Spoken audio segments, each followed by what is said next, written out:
Jared Polin, FroKnowsPhoto.com, and this is your... They have officially scrubbed the launch for today. Photo News Fix.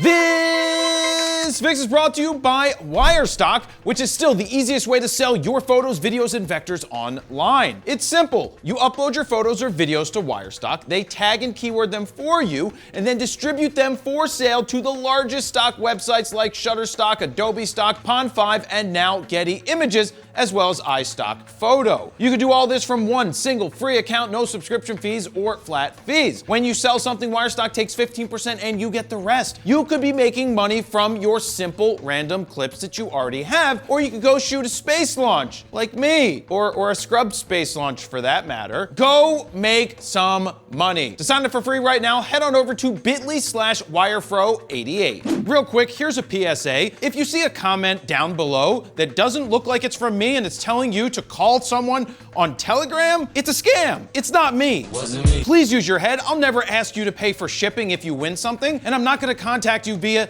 Telegram to tell you that you won something. Just report those comments as spam because there's nothing that I can do about it. Don't fall for scammers. First up, let's start this busy news week off with an update from Canon on why they told Viltrox to around and find out. Over the past week, I've been getting messages from people asking me my thoughts on Canon telling lens manufacturers they can no longer sell or reverse engineer RF glass. I even had one person tell me that the lens they bought no longer autofocuses or manually focuses on their RF body, but I find that kind of hard to believe and cannot verify that statement to be fact at this time. If you're that person who messaged me, send me a message again so we can find out. Recently, Canon had told Viltrox they had to stop producing all RF mount products, but did not specify why. Now Canon is sharing that their patents had been infringed upon and that is the reason they asked for them to be taken off the market. In my opinion, the real reason is they don't want subpar cheap lenses being sold to customers,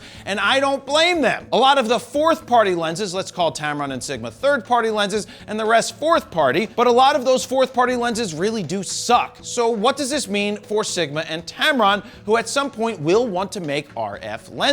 I think Sigma and Tamron will be given permission to start manufacturing RF lenses at some point in 2023, as they already make quality glass, and that should only make Canon better. What do you think? Let me know down below. Next up, Insta360 is back once again with yet another 360 action camera. This time around, it's the Insta360 X3, which replaces the One X2, as well as removes the word one, so there's less confusion with the Insta360 One RS. The only way is wrong. Now that that's out of the way, I got to take this new action camera into the real world to the Atlantic City Air Show, as well as NASA, where I shoved it in a few holes and attempted to get a rocket launch. Oh, and Steven took it swimming since it's waterproof down to 33 feet without the need for any extra cases. The X3 is an action camera that sports a new half-inch sensor and is capable of shooting up to 5.7K at 30 frames per second with 360 footage. It feels nice and sturdy in the hand, sports insane stabilization called flow state, can shoot 72 megapixel raw 360 photos, and still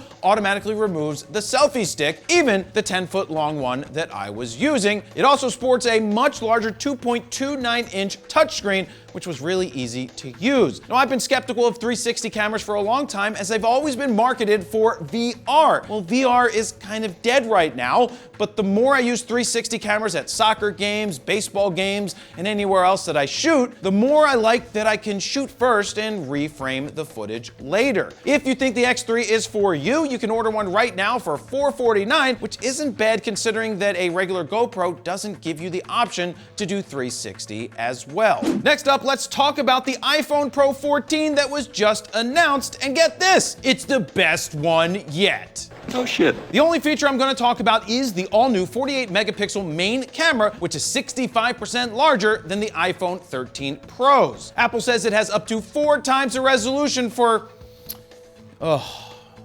jaw-dropping cropping. Now, the cropping pain doesn't stop there just yet because it gets even worse. iPhone 14 Pro raises the bar for what 48 megapixels can do, delivering 4 times the resolution in Pro RAW for mind-blowing detail in every crop. What's that sound? Oh, that's my Apple Watch telling me that I'm having a heart attack. Thanks, Apple. All jokes aside, you can shoot Pro RAW at 48 megapixels, which uses the entire sensor, meaning you can take the best fill-in-the-blank pics yet. You see what I did there? I'm letting you fill the blank in so that I don't get in trouble saying something else that you think I'm thinking, but I'm not really thinking it. It's, best picture that you can take. Bigger sensors mean better pictures, but no, the iPhone still won't replace your Pentax. At least we're not a Pentax. Okay, maybe your Pentax, but definitely not your Fuji. Okay, not your Leica. Okay, whatever. In the right hands, you can probably do some damage. Oh yeah, and Steve and I will dive in deeper to the new camera features on the next Raw Talk podcast, which is available this Friday. If you haven't checked out our podcast just yet, all you need to do is search FroKnowsPhoto Podcast wherever you get your podcasts. And finally, Canon Rumors has shared a rumor from a Twitter user by the name of How2Fly, who doesn't have a track record that they can verify, that Canon is already testing an R6 Mark II in the wild. At first I thought this can't be true, but the R6 has been out for over 2 years now, and a Mark II version generally follows a little over 2 years after a original launch date. Phone call? Oh, who could that be? Hello? Hi, is this How2Fly? Wait a second, is this Roberta L? I can see you. We're on FaceTime. I got FaceTime over here. Hello?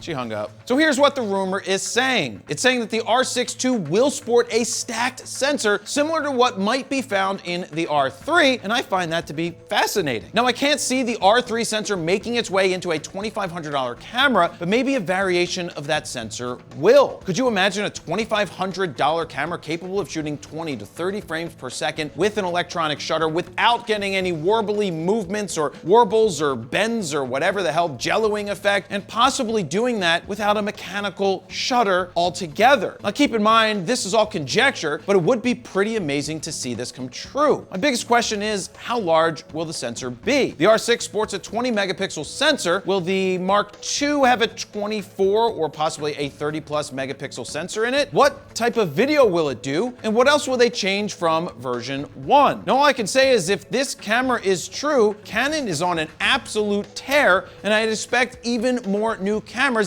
into 2023. And there you have it. That's your photo news fix this time around. To check out the last fix, go ahead and click on the screen right here. Don't forget to like, share, comment, and subscribe.